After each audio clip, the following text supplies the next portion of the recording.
Saludos y bienvenidos a esta tertulia de amigos en Radio Solidaria. Es un placer para mí una vez más estar aquí. Carlos, bienvenido. ¿Qué tal, Adolfo? Pues para mí bien. También es un placer, ya te lo digo. Sí, pues es un gusto, ¿verdad? La verdad, poder estar y poder compartir este tiempo.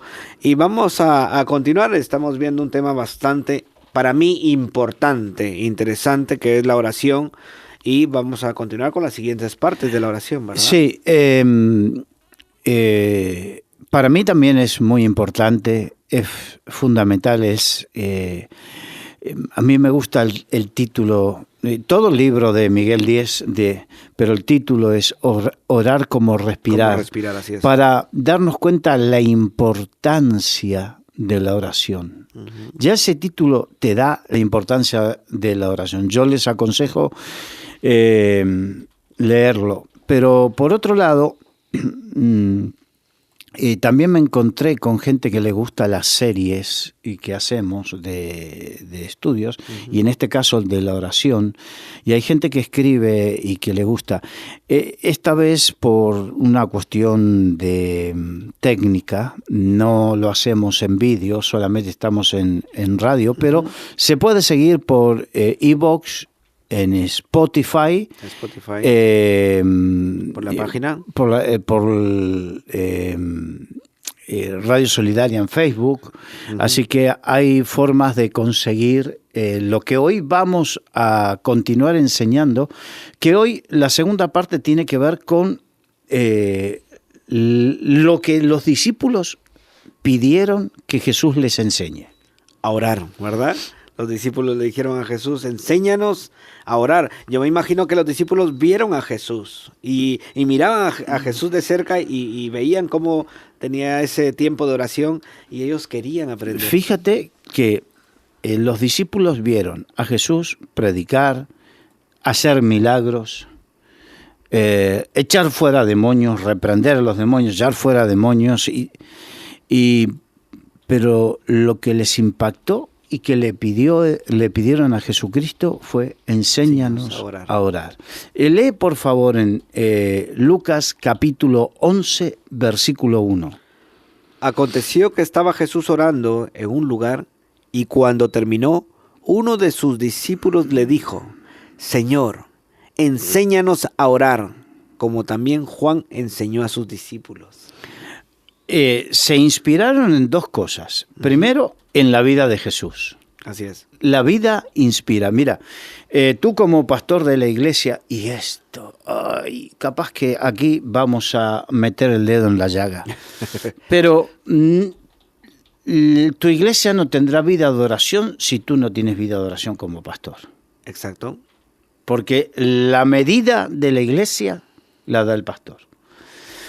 Y después, no pretendas que el culto de oración de tu iglesia o los momentos de oración sean vivos, activos, la gente participe, si por algún motivo, el que sea, tú no participas, si tú no estás.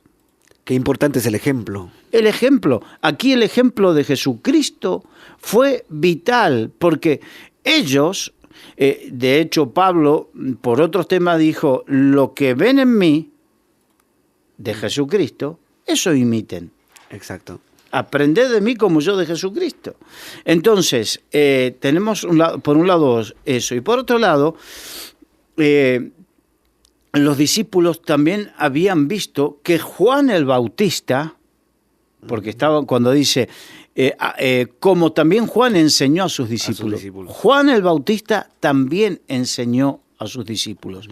Estamos hablando entonces que el discipulado es un discipulado que tiene que ver con el ejemplo, porque nosotros hoy, como todos estos días, podemos hablar, enseñar, que me encanta, acerca de la oración, pero lo único que podemos hacer es despertar el espíritu de oración para que verdaderamente te comprometas y tengas sea despertado en ti como se despertó en los discípulos, el espíritu de oración. Así es. No podemos hacer otra cosa.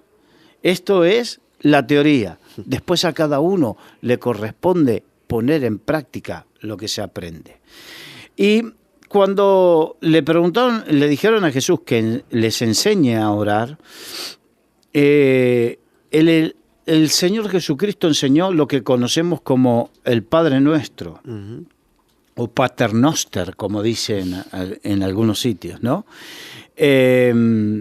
Y no para que se repita como se enseña en la Iglesia Católica, sin conciencia, no, sino que tengamos una guía como orar. O sea, lo que mostró es una guía de aquellas cosas que son importantes en la oración, en nuestra comunión con Dios. Lee, por favor,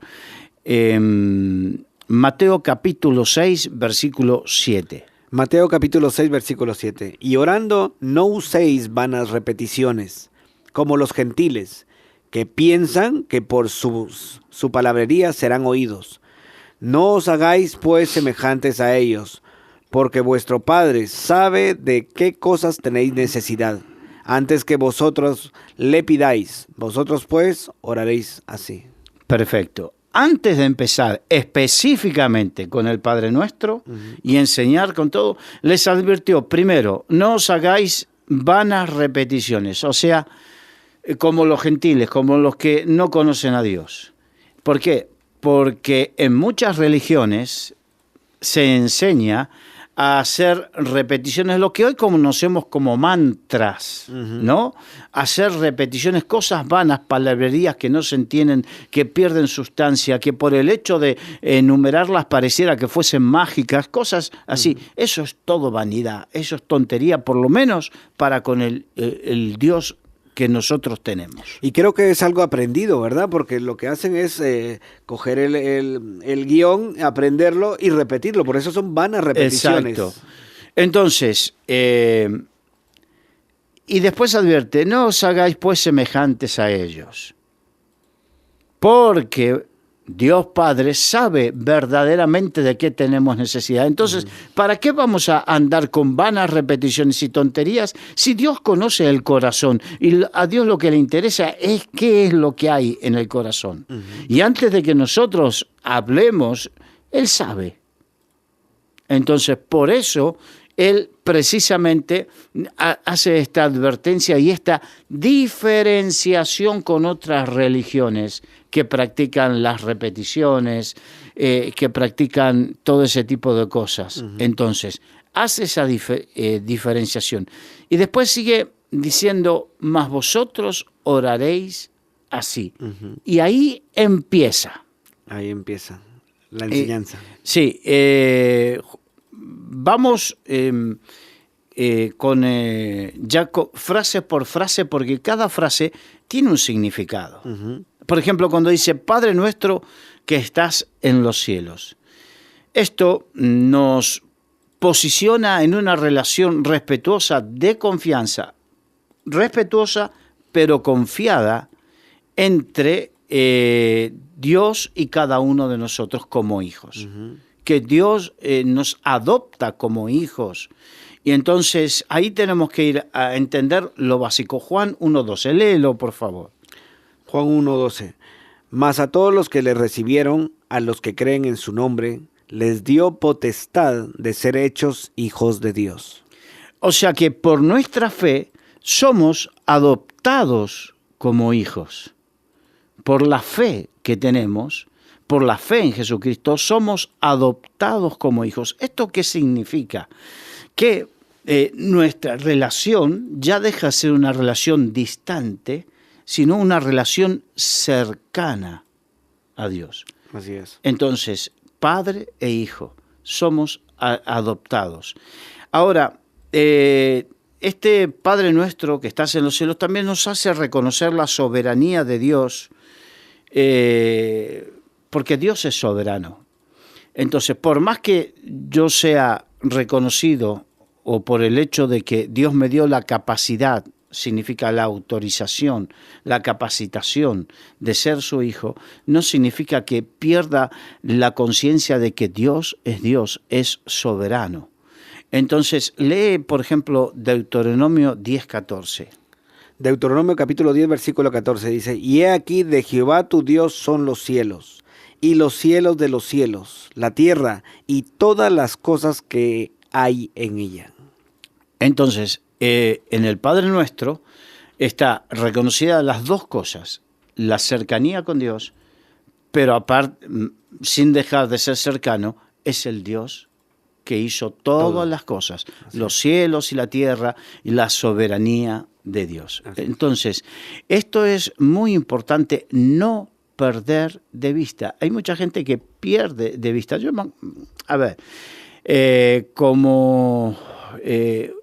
me crecí en Argentina, ¿no? Entonces tú sabes cómo son los argentinos Entonces se acercan a Dios, le dicen, no, yo me acerco y con el barba está todo bien.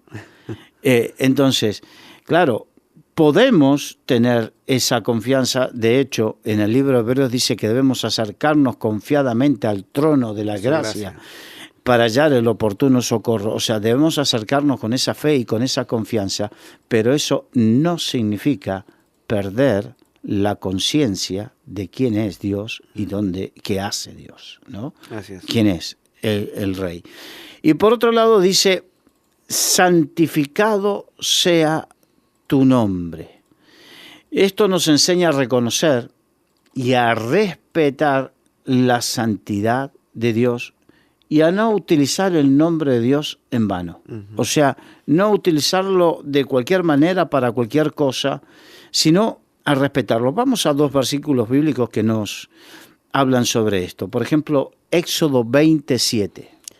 Éxodo capítulo 20, versículo 7 dice, no tomarás el nombre de Jehová tu Dios en vano.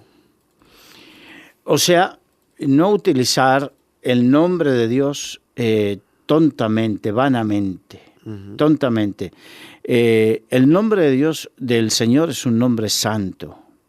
¿Qué significa que es santo? Que es no es algo que se deba profanar. No, hay mucha gente que profana el nombre de Dios.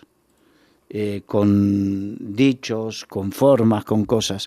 Y eso no, Dios es celoso, no debemos profanar. Si uno quiere tener porque estamos hablando de orar, que significa tener comunión con Dios.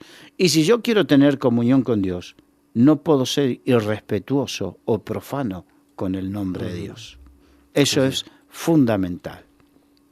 Levíticos 19:2. Levítico 19:12, perdón. Sí. Levítico capítulo 19, versículo 12. Y no juraréis falsamente por mi nombre, profanando así el nombre de tu Dios. Eso es lo que estábamos hablando, ¿no? Exacto. Entonces hay gente que utiliza así, te lo juro por Dios. Eso es utilizar y capaz que estás mintiendo. O capaz que estás poniendo a Dios de por medio en cosas que no son. Entonces, uno que quiere tener una verdadera relación con Dios no puede vivir de ese tipo de cosas. Entonces, cuando dice santificado, significa estoy en mi relación con Dios respetando el nombre de Dios, porque el nombre nos habla de quién es, su personalidad. En otro tiempo podemos hablar de los significados de los nombres de Dios, como Yahvé Jireh, Dios es nuestro proveedor, qué sé yo. Podemos encontrar que el nombre de Dios tiene que ver con su personalidad, y quien toca el nombre de Dios está tocándole a Dios. Entonces, eso es complicado. Porque implica reconocer las virtudes y los atributos y la naturaleza de Dios. En los nombres de Dios hablan de las virtudes, atributos y la naturaleza de Dios. Así es. Después dice, venga tu reino, hágase tu voluntad como en el cielo, así también en la tierra. Y esto nos enseña a que la motivación de nuestra oración debe ser la misma que la de Jesucristo. El reino de Dios o el reino de los cielos. O sea, cuando la motivación es egoísta, verdaderamente no puedo tener... andarán dos juntos si no estuvieran de acuerdo. Eso dice la palabra. Imposible. No. Ahora, siempre hago esta pregunta. ¿Yo me tengo que poner de acuerdo con Dios o Dios conmigo? Claro. El que manda es Dios. obviamente yo me tengo que poner de acuerdo, alinear con el Señor. Exacto. Entonces, yo para alinearme con el Señor tengo que comenzar a tener el corazón de Dios, el pensamiento de Dios. Entonces, cuando el Señor dice, venga a tu reino, hágase tu voluntad, implica que yo me tengo que someter a la voluntad de Dios. Vamos a Mateo capítulo 3, versículo 2. Y diciendo, arrepentíos, porque el reino de los cielos se ha acercado. Eso fue cuando básicamente Jesucristo se presentó en sociedad aquí en la tierra diciendo quién era Él. Así es. Entonces, vemos que el reino de los cielos o el reino de Dios y su justicia es algo importante, que Jesucristo vino precisamente a eso, al reino de los cielos. Cuando Jesucristo vino a decir aquí en la tierra, aquí estoy, dijo, arrepentidos porque el reino de los cielos se ha acercado. O sea, que eso es lo que nos muestra la preponderancia del ministerio de Jesucristo. Y cuando envió a los discípulos, les dijo, id y predicar a todas las naciones que el reino se había acercado. Así es. Entonces, vamos a Mateo 4:23. Y predicando el evangelio del reino. Vuelta con el evangelio del reino. Así no es. el evangelio de otras cosas. No. Otro, porque muchas veces podemos escuchar otros evangelios que hacen énfasis en determinadas cosas, pero si esos énfasis me hacen olvidar de el propósito original, que es el reino, es que me estoy desviando. Ese es un punto clave. Es verdad. Si tú tienes una iglesia muy bonita y haces un énfasis en la comunión de unos con otros, las familias, todo muy bonito, pero no olvidándose del reino, te estás desviando del original.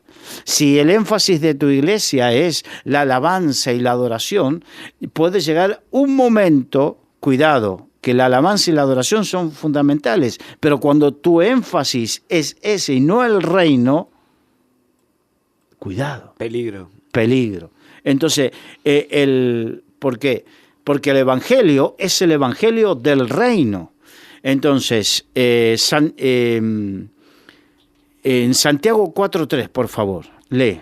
Pedís y no recibís, porque pedís mal, para gastar en vuestros deleites. Este es un punto fundamental para entender por qué muchas veces hay muchos cristianos frustrados que oran o dicen que oran y como que, pero ¿sabes qué pasa? Que Dios no es la lámpara de Aladino.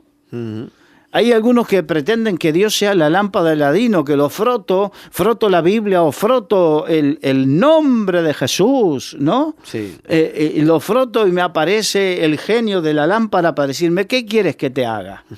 Y no es así. Hay muchas veces que el Señor no contesta las oraciones porque son vanidades, deleites. Caprichos, no el reino de los cielos. Así es. No el reino de los cielos. Y la Biblia dice, buscad primeramente el reino de los cielos y su justicia, y todo lo demás vendrá por añadidura. Pero no, hay quienes están en la vida de las añadiduras y se olvidan del reino de los cielos cuando es al revés. Por eso su vida de oración no crece, no se desarrolla. Por eso no tienen una comunión íntima con el Señor. No lo logran, porque tienen esa premisa, tienen esa premisa en su vida, su bienestar, su desarrollo. Y aquí no, aquí el Señor dice, buscad primeramente el reino de los cielos. O sea, el punto focal de tu búsqueda tiene que ser la misma que Jesucristo. Volvemos. ¿Andarán dos juntos si no estuvieran de acuerdo? No. El punto focal de Jesucristo fue el reino. Y nuestro punto focal como iglesia tiene que ser el reino. Si el punto focal de la iglesia o de mi vida es mi bienestar, es mi prosperidad económica, es mi desarrollo personal, esas son las añadiduras. Sí. Y que muchas veces Dios no quiere dárnosla por una simple y sencilla razón, que pueden ser de tropiezo. Así es. Si estoy buscando las añadiduras, me desvío totalmente de lo que tú lo has dicho muy claro, ¿verdad? De la parte principal, del enfoque principal, que es el reino de los cielos. Vamos a algo muy claro. Uh-huh. Muy bonito si tienes tu título universitario. Uh-huh. Muy bonito si tienes tu casa, tu coche y todo. Muy bonito y capaz que tienes una vida, seguramente una vida ejemplar en el sentido de que no vives en pecado, eres fiel en tu matrimonio, tienes unos hijos que los crías bien, todo muy bonito, pero no vives por el reino y para el reino. ¿Serás un discípulo de Jesucristo? Claro que no. Entonces, para que entendamos, yo sé que hay algunos que ahora mismo pueden estar diciendo, pero esa es una radicalidad. Bien, es que verdaderamente, no nos acordamos cuando Marcos Witt sacó esa canción que cantaba y decía, quiero ser un radical. Bueno, ¿de qué estaba hablando precisamente? De esto, sí. De ser radicales contra el pecado, contra el mundo, contra Satanás, contra nuestra carne, contra nuestro orgullo y nuestros deseos. Uh-huh. ¿Para qué? Para hacer la voluntad del Padre.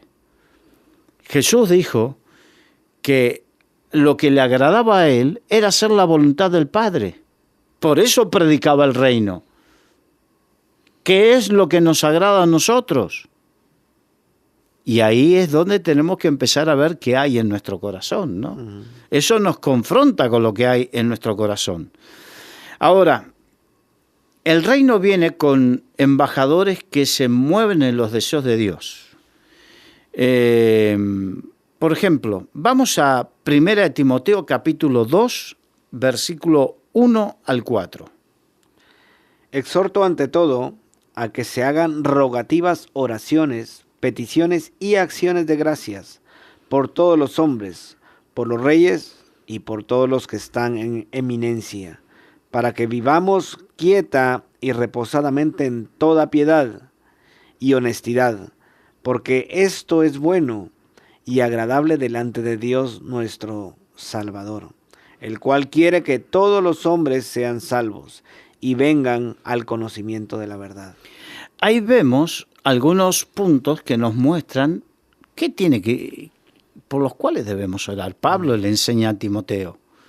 Ahora, algunos dirán, pero por todos los que están reinando, por todos los que están en eminencia, por todo.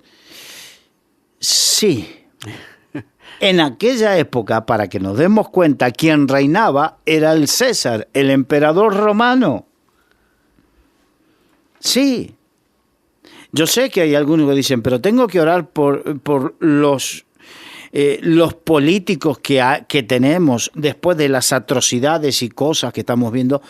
Sí, tenemos que orar por ellos, pero no para que le caiga un rayo. Porque hay algunos que orarían como fue, Señor, no quiere que oremos para que descienda fuego y los consuma. Y Jesucristo dijo, vosotros no sabéis de qué espíritu sois. Sí. Entonces yo sé que de repente los políticos que hoy tenemos no nos inspiran a orar a favor, pero la Biblia sí. Uh-huh. La Biblia sí nos inspira. Así es. Los que están en eminencia, para que vivamos quieta y reposadamente. Esto no significa que estemos de acuerdo con lo que hacen. Uh-huh.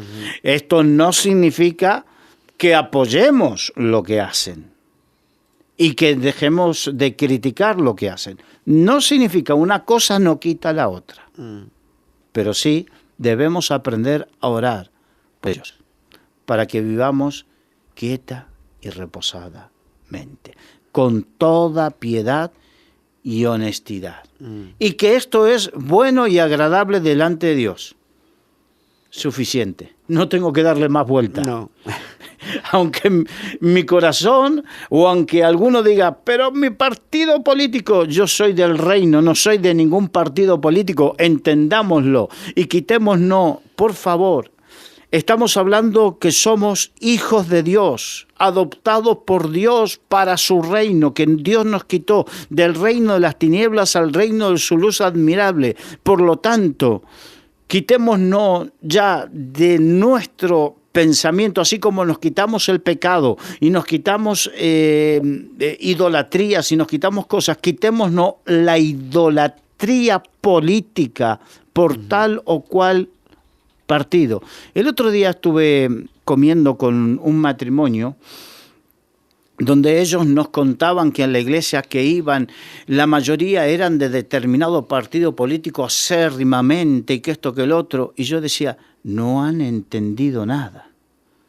No estos hermanos sí lo han entendido, pero muchos hermanos no entienden que nosotros no debemos defender ningún partido político porque sí, sino lo que debemos hacer es orar y defender la verdad. Compra la verdad y no la vendas. Bien, vamos a continuar con el Padre Nuestro, porque el siguiente punto dice, el pan nuestro de cada día, dánoslo hoy. Y esto nos enseña, dentro de lo que es las añadiduras, nos enseña que es lícito pedir por todo aquello que implique el sustento diario, ¿no? El sustento diario, como los trabajos, el negocio, el emprendimiento. Pero también esto nos enseña nuestra dependencia de Dios en todo lo natural. La Biblia dice, maldito el hombre que confía en el hombre.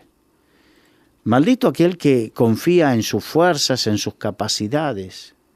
Cuando dice maldito, no quiere decir que Dios te maldice. Significa que tú vas a quedar maldito porque hay un momento en la vida. Yo creo que a todos nos toca un momento en la vida y nos va a tocar un momento en lo profético como iglesia, donde todo lo conmovible, dice en Hebreos, será removido para que quede lo inconmovible, que es nuestra fe en Dios y el sustento y la dependencia de Dios, como el pueblo de Israel en el desierto. Porque el pueblo de Israel en el desierto, nosotros leemos en la Biblia acerca del maná, acerca del agua de la roca, acerca de las codornices que descendieron, pero vamos a este punto. ¿Podemos? Sí, claro. ¿Y qué con los niños? Porque en el desierto no había muchos materiales con los cuales construir cosas. ¿Y qué hay de los niños que salieron de Egipto y en 40 años fueron creciendo, le crecían los pies? Tú que tienes hijos, Sí. que el tema que les crecen los pies y de año a año, o a veces en menos tiempo, hay que cambiarles el calzado. Sí. Los niños en el desierto, ¿no les pasaba eso?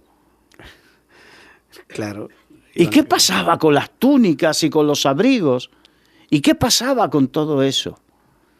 Yo creo que el ejemplo del agua en el desierto, de las codornices en el desierto, del maná en el desierto, fue un ejemplo de cómo Dios en el desierto lo que hizo fue suplir todas las necesidades. Amén. Todas las necesidades. Yo no sé si las sandalias le crecían o Dios les proveía de los elementos para fabricar nuevas sandalias. Por ejemplo, no sé si las túnicas les crecían, pero cuando un niño salió con 4 o 5 años y tenía su pequeña túnica y después llegó a los 20 años en el desierto, porque estuvieron 40 años en el desierto, si la túnica le creció o le apareció material para hacer una túnica nueva, no sé, pero Dios proveyó. Exacto, no se sabe, ¿verdad? Pero es curioso, la realidad es que tuvo que pasar un milagro de Dios ahí. Exacto. Cómo sustentar, cómo cubrir. Entonces, Dios, la providencia de Dios. Entonces, está bien que ores por tu trabajo, que ores por tu emprendimiento, que ores, pero recuerda que todo viene por la providencia de Dios. Entonces, en algún momento sobre todo si eres de los que confían en lo que tú tienes, las cosas pueden ser removidas para que quede lo inconmovible, que es tu dependencia de Dios, de la providencia de Dios. Ujú. Así es. Y vendrá un momento, proféticamente hablando, donde tendremos que depender de la providencia de Dios. Ya la Biblia dice que habrá un momento donde el que no tenga la marca de la bestia no podrá comprar ni vender. Claro, hay algunos que dicen, no, pero ya para ese entonces la iglesia ya no estará aquí en la tierra. Yo no soy, eso es algo que llama una postura pretribulacionista. Yo no soy pretribulacionista, yo soy de los que creo, y hemos hecho estudios bíblicos aquí, donde hemos demostrado por la Biblia que la iglesia pasará por esos momentos duros y difíciles y será probada en su fe. Así es. Igual como el pueblo de Israel que pasó por el desierto y era necesario que pasara por ahí. Así la iglesia pasará por desiertos y en esos desiertos dependeremos de la providencia de Dios. Así es. Ahora vamos a un punto fundamental. Mira las cosas que en el Padre Nuestro el Señor nos enseña, ¿no? ¿De qué debemos orar? ¿Cuánto podemos sacar de eso? Y dice, por eso cuando, perdón, si esto lo repetimos vanamente, esas frases, y no las entendemos, no llegamos a la profundidad de lo que Dios nos está diciendo. Y no llegamos a la profundidad de esa comunión con Dios. Nos quedaremos en algo superficial. Y la próxima frase que dice, y perdónanos nuestras deudas, como también nosotros perdonamos a nuestros deudores. Y no está hablando del banco, no está hablando de la hipoteca, de la letra, no está hablando de eso. Este es uno de los temas más importantes, porque nuestra capacidad de acercarnos a Dios y de ser oídos por Dios es por la gracia de haber sido perdonados. Si no fuimos perdonados, no nos podremos acercar a Dios. Pero este perdón, a ver cómo te lo puedo decir, no se hace efectivo si no estamos dispuestos a perdonar a aquellos que nos han hecho daño de la misma manera que el Señor lo hizo. Vamos a un versículo, por favor. Mateo capítulo 6, versículos 14 y 15. Mateo capítulo 6, 14, 15. Porque si perdonáis a los hombres sus ofensas, os perdonará también a vosotros vuestro Padre Celestial. Mas si no perdonáis a los hombres sus ofensas, tampoco vuestro Padre os perdonará vuestras ofensas. ¡Wow! Qué fuerte. Quid pro quo. Quiere decir que el perdón de Dios hacia mi vida depende también de que yo esté dispuesto a perdonar. Sí. Y Jesucristo lo ejemplificó con esta parábola donde había un hombre, un señor de una comarca que le perdonó a una persona su deuda. Sí.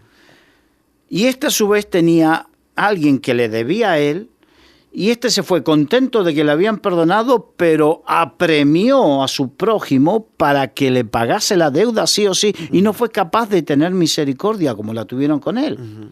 Entonces, cuando el señor de esa comarca que lo había perdonado a este individuo, se enteró, lo mandó a llamar y le dijo, mal siervo, esta gran deuda yo te he perdonado y tú no fuiste capaz de perdonar esa poca deuda a tu prójimo, a la cárcel.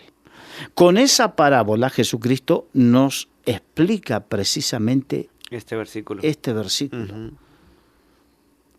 La gran deuda que nosotros teníamos con el Señor, Él la pagó por medio de Jesucristo. Y lo que nos pide es que de gracia recibimos el perdón. Por gracia, no por merecimiento, estemos dispuestos a perdonar a nuestro prójimo. Así es. Y vemos su misericordia, ¿verdad? También aquí podemos ver cómo Él nos perdona para que nosotros podamos perdonar. Grande misericordia. Grande misericordia. Son cosas muy importantes. Por ejemplo, Efesios 4:32. Lee, por favor. Sí, Efesios capítulo 4, versículo 32. Perdonándonos unos a otros, como Dios también os perdonó a vosotros en Cristo. Qué importante. El perdón. El perdón. Uh-huh. A veces huelgan las palabras, las explicaciones, porque la Biblia se explica a sí mismo de una manera tan fácil y tan sencilla. Entonces, aquí estamos entendiendo la importancia del perdón, del perdonar a los demás. Y la cuestión es si será importante el tema de perdonar a los demás, que el Señor lo incluyó aquí en el Padre Nuestro, en la oración. Si yo quiero tener buena comunión con Dios, tengo que estar dispuesto a perdonar. Y yo sé que el perdón no es fácil. Hay circunstancias más dolorosas, circunstancias terribles que pudimos haber vivido y en las cuales muchas veces lo que hacemos es nos aferramos como un clavo ardiendo en lo que me hicieron, que fue tan duro, es imperdonable. No estamos diciendo ni menospreciando el dolor que pudiste haber tenido por eso. No lo estamos menospreciando bajo ningún punto de vista. Lo que estamos diciendo es que lo que Dios te pide, que es lo mismo que hizo contigo, que a pesar de todo, tú lo perdones.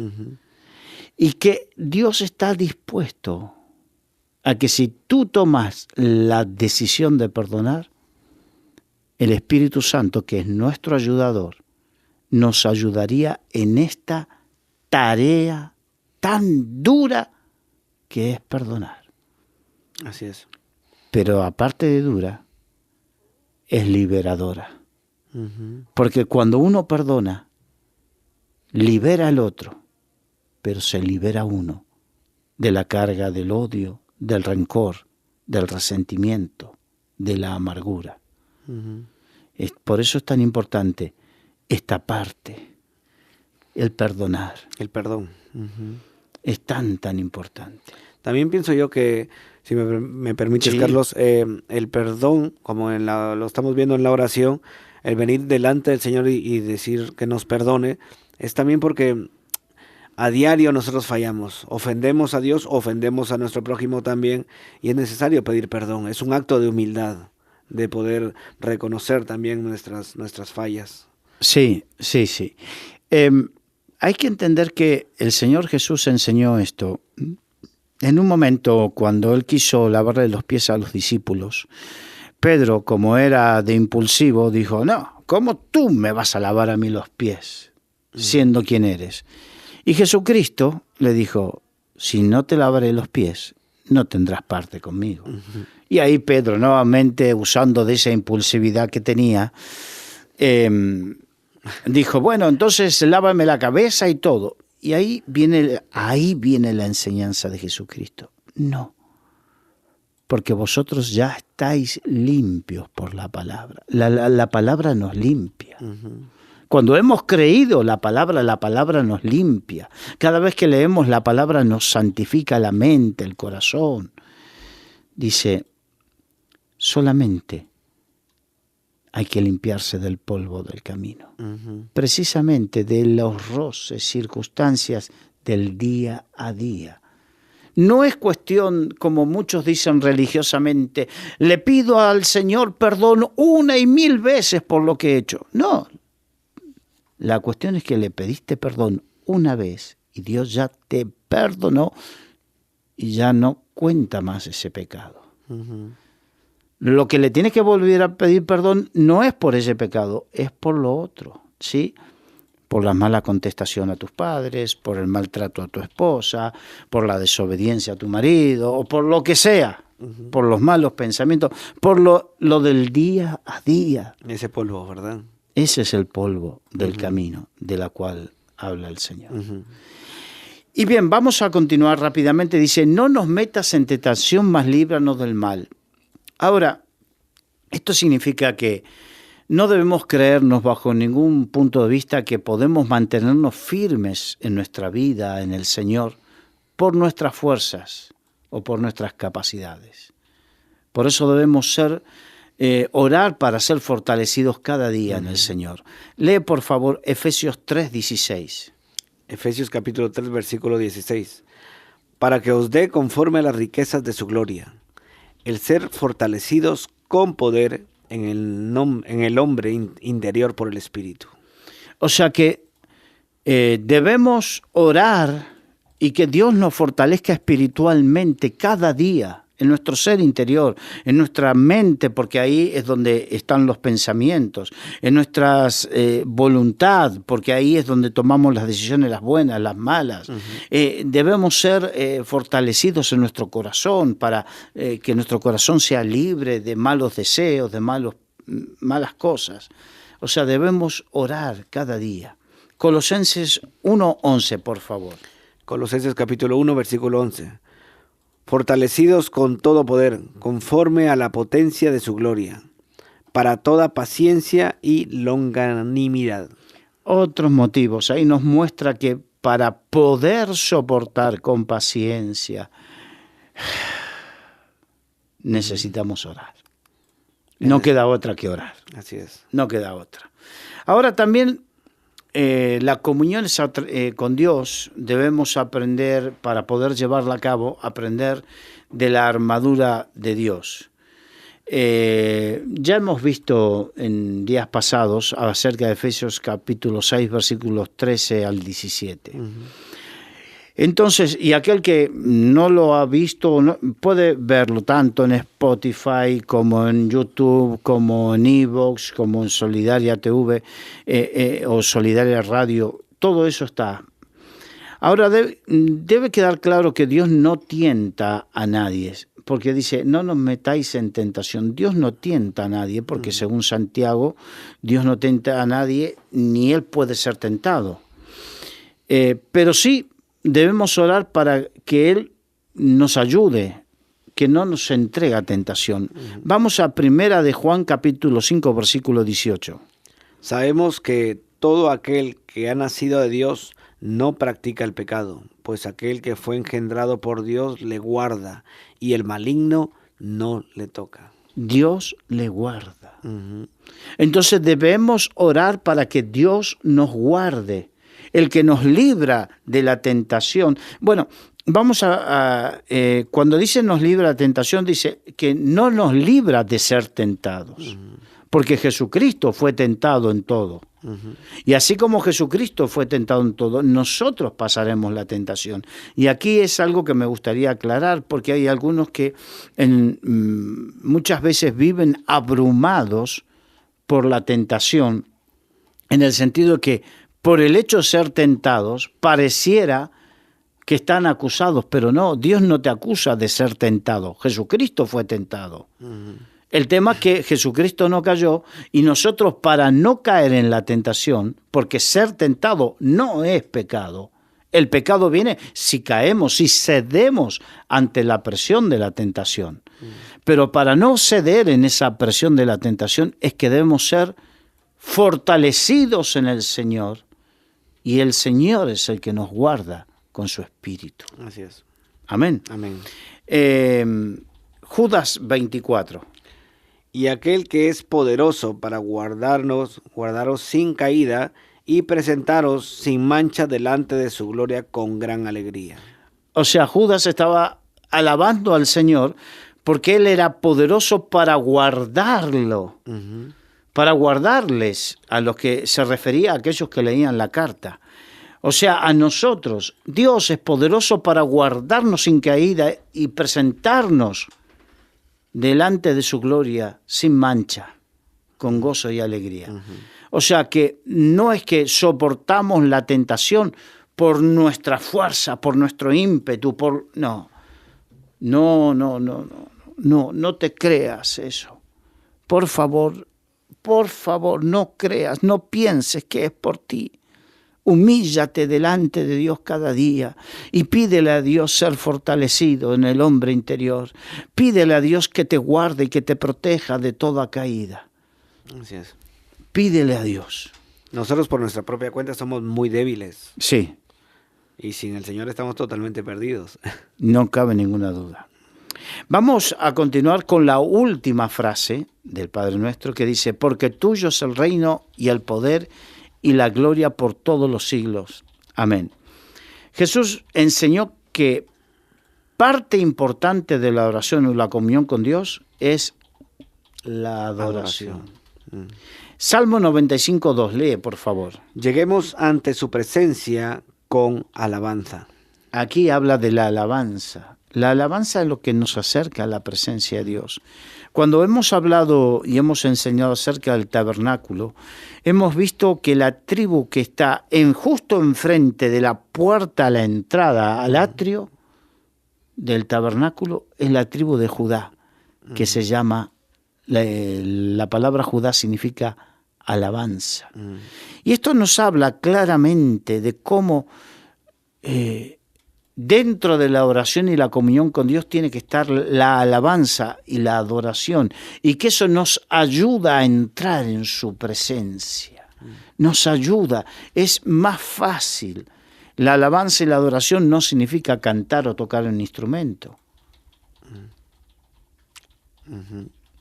A Dios lo que le interesa es el corazón. Podemos alabarle reconociendo sus atributos, dándole gracias,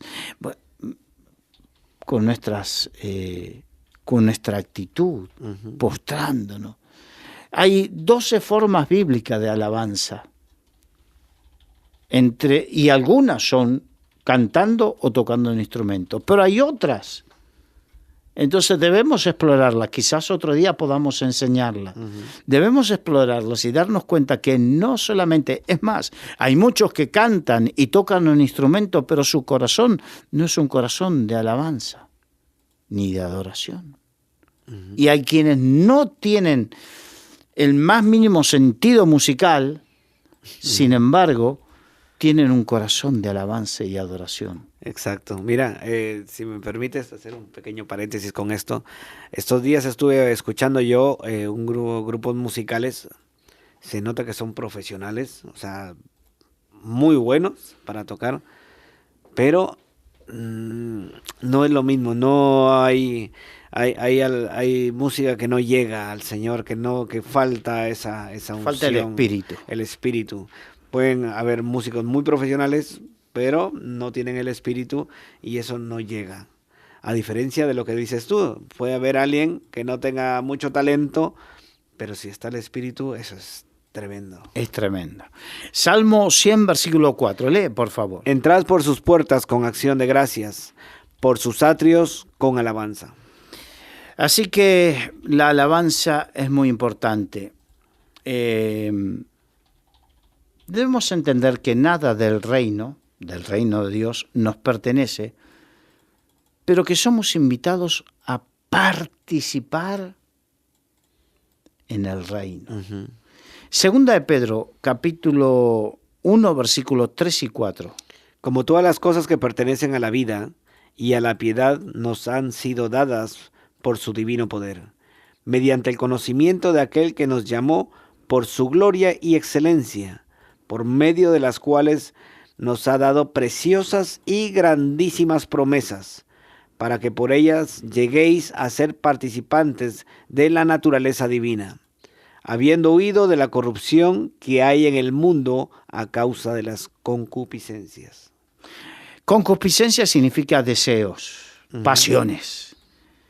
Los deseos y las pasiones que hay en el mundo son conforme al príncipe de este mundo. De este mundo, sí. Entonces, tenemos que huir de esa concupiscencia y de esas pasiones para ser participantes de la naturaleza divina y poder vivir en el reino, por el reino y para el reino. Así es. Preciosas y grandísimas promesas, dice también. Exacto. Y entonces, ¿cómo lo hago eso? Una de las cosas fundamentales que tenemos es la oración. en el Padre Nuestro que hemos desgranado en el día de hoy. No ampliamente, obviamente estamos limitados por el tiempo, pero cada uno de nosotros después tiene la oportunidad de tomar esto y poder buscar, escudriñar, porque la Biblia dice, escudriñad las Escrituras porque os parece que en ellas hallaréis la vida. ¿Por qué? Porque las Escrituras son las que nos revelan a Jesucristo, nos revelan, nos muestran al Padre, y el Señor es el camino, la verdad y la vida. Entonces, a medida que yo escudriño, voy conociendo la vida, me voy empapando de la vida, me voy llenando de la vida del Señor. Por lo tanto,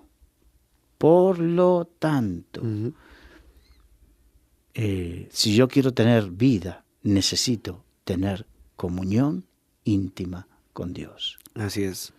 Ese tiempo de oración, que es muy importante, y pues ya el Señor enseñando a sus discípulos cómo orar, pues también nosotros aprendemos de esta oración, ¿verdad? Cómo orar, cómo acercarnos al Señor y tener ese momento de intimidad con Dios, esa comunión con el Señor. Mira, hace años leí un libro acerca de la oración donde su autor decía, si uno se dedica, porque hay mucha gente que dice, bueno, yo oro 2 minutos, 3 minutos y ya no sé más que orar. Bien, y este hombre enseñaba y decía, si por cada una de estas frases nosotros le permitimos al Espíritu Santo que nos inspire a desarrollar nuestra comunión con Dios unos minutos, 5 minutos por cada una de estas frases, ya tienes una hora. Sí. Y no es cuestión de que tengo que llegar 1 hora porque no puedes estar permanentemente mirando el reloj a ver si llegas o no llegas. Es cuestión de aprender a disfrutar de estar en la presencia de Dios. Y el Señor mismo va poniendo palabras en nosotros para ir orando. Va trayendo esas palabras que son importantes para irlas diciendo, ¿verdad? No cabe ninguna duda. Bueno, Carlos, se nos ha ido el tiempo, pero continuaremos el próximo lunes. Si Dios lo permite. Si Dios lo permite, Dios mediante, y yo sé que como dijimos al principio, hay gente que sigue estas series. Hoy, por cuestiones técnicas, no puede salir por vídeo, por lo tanto no estará en YouTube, o capaz que está con una placa, no sé cómo harán, pero en YouTube, en Spotify, en iVoox, en Solidaria Radio, así que hay maneras de poder tener estas enseñanzas y que sean de bendición. Así y como todas las cosas, si a ti te fue de bendición, compártela, porque a otro también le puede ser de bendición.